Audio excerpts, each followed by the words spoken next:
I'm going to now move on to questions. What I'm going to do is I'm just going to very briefly collate the two major themes that have come out of all the questions in the discussion today, and to address it, to see who wants to answer it from the speakers briefly, because we won't have time to cover everything. And then I think, as we're honoured to have the chair of Chinese for Labour in the discussion as well, maybe see if Sonny would like to close with any final comments as a fraternal speaker from Chinese for Labour. So the two themes coming through all the questions really are, in the context of the coronavirus crisis, how can we best mobilize ourselves in terms of grassroots actions to support our sisters and brothers in Hong Kong? And the second theme really coming out is, what is the most effective way to engage in international conventional politics? So what role do politicians have, and how can they best affect change through the more conventional channels, given sort of the bandwidth of international affairs at the moment is really taken up with these the crisis around coronavirus and the climate emergency. So I'll address those two questions to any panelists who want to come in on that for brief comments, and then I'll ask Sonny from Chinese Labour to close if that is okay. So does anyone want to make any comments on those two themes that have come out of the questions? Gareth, I can maybe just say something briefly about international politics, in that there is an organisation that exists called Parliamentarians for Global Action that I was a member of.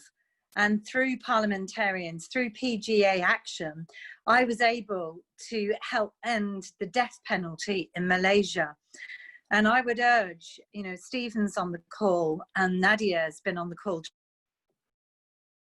I didn't see many of our Labour politicians sign up to membership of PGA, but I know that working with PGA, you can often go outside of your own parliament and work together. And PGA works only on issues around democracy, freedom, against mass atrocities. It was really, really instrumental in getting rid of landmines. So that's my suggestion for any of the parliamentarians on the call. And we should, you know, I would be happy to do a workshop or a seminar in Westminster introducing the PGA movement to our Labour MPs. Thank you very much, Julie.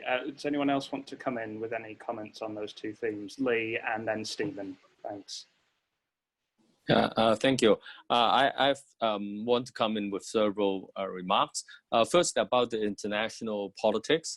I'm very glad that today I'm with really comrades from the left, but I'm sometimes very disappointed with other European left wing, or actually I don't know now, it's actually diminishing left wing in terms of their ideology. Sometimes very disappointing that like the German Social Democrat had not said anything.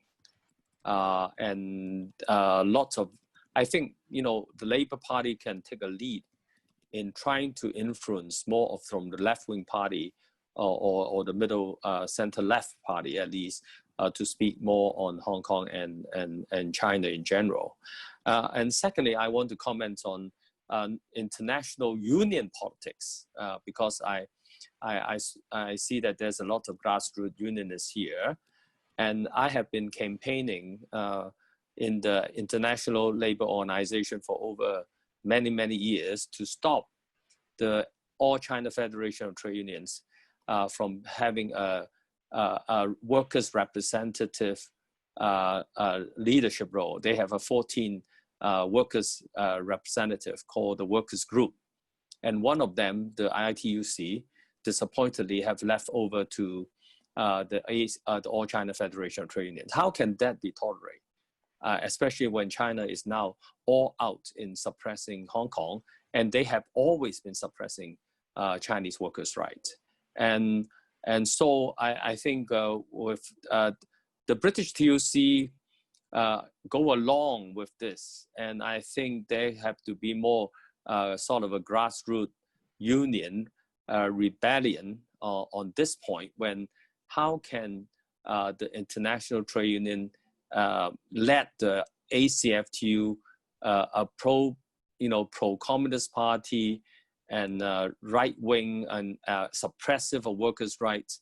I think Paul Mason, you mentioned about the Jet strike, and you remember the Jet strike actually is a strike against also the ACFTU intervention.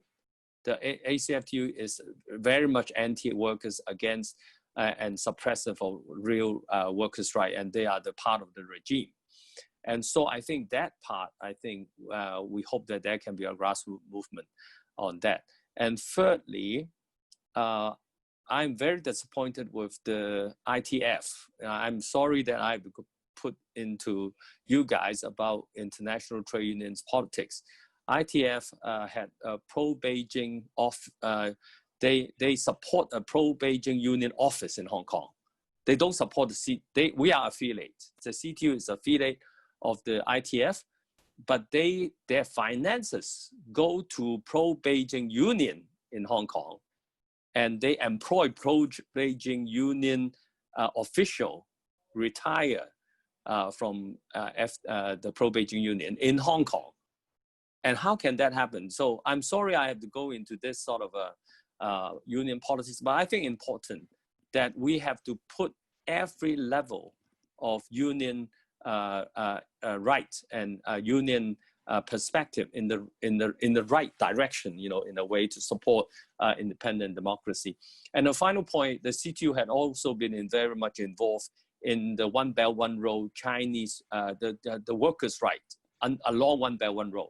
I've been to 3 African countries, 2 Asian countries to push to listen from union on the grassroots about their problem with Chinese capital in their country. And that is a very fruitful trip. And also, I think we can listen also to the Chinese migrant workers working in One Belt One Road, which also suffering from exploitation in a foreign country. And so all this, I think we are now working from the CTU. I'm sorry to put you guys into a perspective of the international union politics, but I think it's very important that when we have grassroots and grassroots union link, we should also reform the whole international union from grassroots up and not to accept the norm that have been going on for many years. And finally, thank you all for the support and solidarity, and I hope that we can, after this conference or panel, we can have a personal link with every one of you, so that any problem about Chinese workers, Hong Kong workers, about the protest movement or international issue, we can share together with all of you. Thank you. Thank you, Lee. Can I take Stephen now and then Sonny to close? Thank you. You're on mute, Stephen. Well, thank you very much indeed. And I think that it is a complex question. There's no silver bullet in this, because China is such a massive and influential global player, both now in terms of the economy and the geopolitics of the world. And we have to accept that. We have to accept that a country of 1.4 billion people with a growing economy is a superpower. And that is something that we certainly can't deny that. And I think China has the right to be a superpower, but with that power comes responsibility, and we've got to make it clear that China must behave in a way that where the responsibilities that it takes in terms of the international norms, principles and values have to reflect the very powerful place that it has in the world. And I think that the response has got to be on a number of levels. It's got to be in terms of our own UK government and what we can do here in the UK. It's got to be intercontinental, if you like, working with European partners, but also very, very closely with the Asia and Pacific countries that share our democratic values and principles.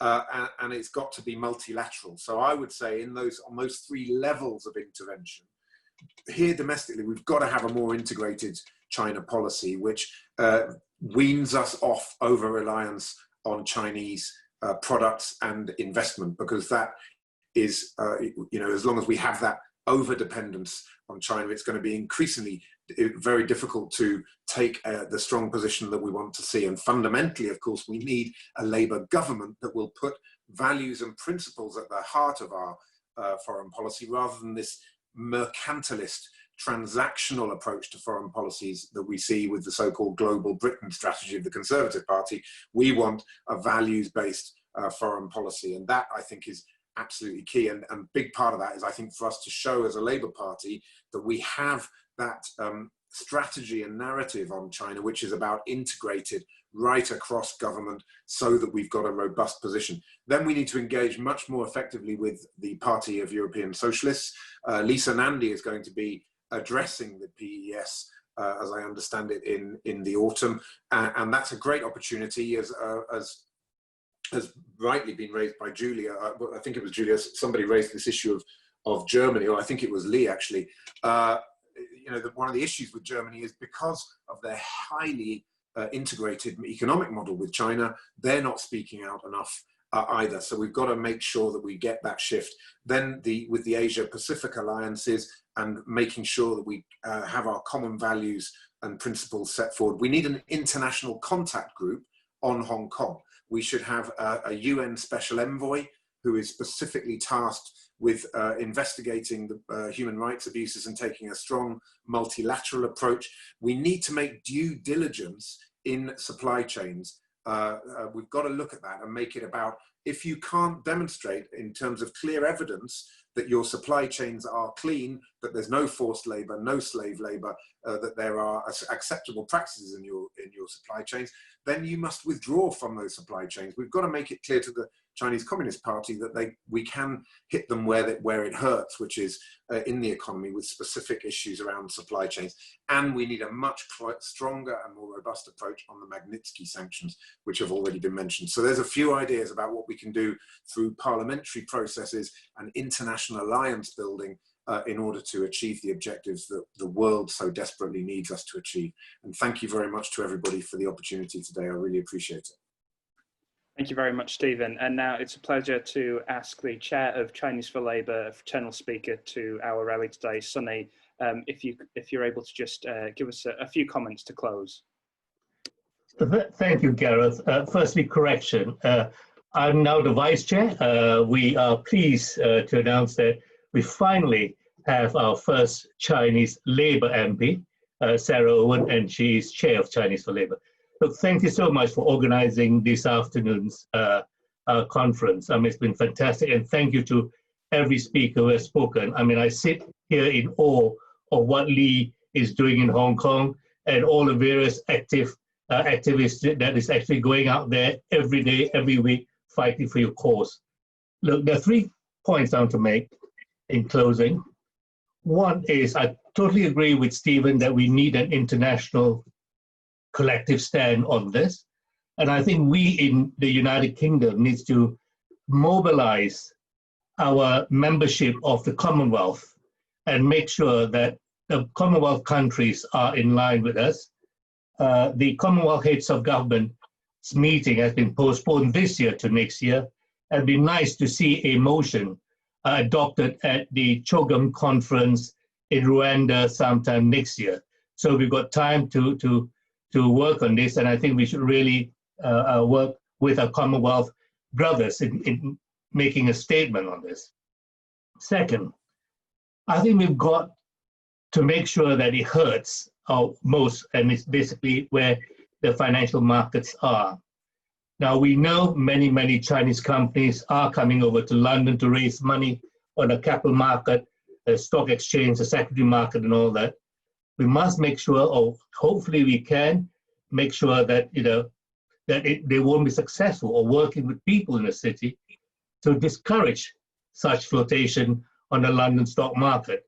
And this is something that we've not really started, and I think we should really explore that, so they become disadvantageous for most Chinese companies to raise money here. I just want to close with I suppose, a famous saying by Martin Niemöller. First, they came for the communists, and I did not speak out because I was not a communist. Then they came for the socialists, and I did not speak out because I was not a socialist. Then they came for the trade unionists, and I did not speak up because I'm not a trade unionist. Then they came for the Jews, and I did not speak up because I was not a Jew. Then they came for me, and there is no one left to speak for me. We are the crossroads. We at Chinese for Labour stand with the people of Hong Kong, and we will speak out for you. Thank you. Thank you so much, Sonny, for that powerful closing statement. And thank you, first of all, to there's so many people who've have logged in today to listen to this conference and to contribute with questions. Thank you to all of the panelists who've joined us today, the range of views we've heard from grassroots trade union activists to parliamentarians. Really appreciate all of your contributions to this conference and to this rally and to this campaign. Thank you to Pete, who's been working hard behind the scenes with all of the technical issues as well. It's not easy running something of this size. With that, I would just like to remind people to sign up to our mailing list that Pete has posted in the chat, and also to use the resources on our website. Pass our model motion at your trade union branch, at your Labour Party branch. It's the best way we have through our democratic structures to get our organisations to change and to support the protests in Hong Kong and show solidarity with our sisters and brothers in the trade union movement in Hong Kong. Thank you very much, everyone. I'm going to close the rally here. Solidarity to everyone. Have a good weekend.